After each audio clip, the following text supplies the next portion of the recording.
Aborder les amendements. Amendement de suppression de l'article. Pour l'amendement 601, Madame Rubin ou Monsieur Lachaud. Merci Madame la Présidente. Donc nous nous félicitons que le gouvernement accepte de publier le TEG sur les crédits, parce que c'était en effet un véritable problème. Mais au-delà de cette avancée, nous demandons la suppression de cet article parce qu'il y a un véritable problème sur les sanctions.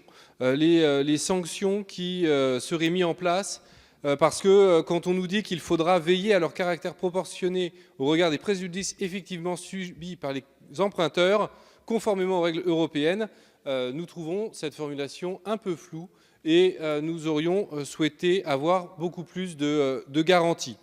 De même, cet article vise également les agences de notation et nous nous opposons à leur déresponsabilisation.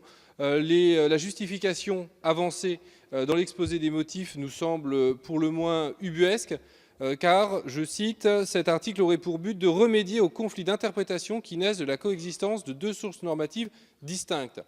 Quand on parle de citoyens ordinaires, nous pouvons comprendre la complexité du droit, tant français qu'européen. Mais là, nous parlons d'agences de notation qui disposent d'armées d'avocats, de juristes, qui sont tout à fait à même de connaître les moindres subtilités et les nuances de ces deux droits. Nous n'osons pas penser que derrière ces arguments se cache l'idée qu'il faudrait qu'il y ait une seule norme juridique, soit un droit français différent du droit européen, et que cela ne puisse pas exister.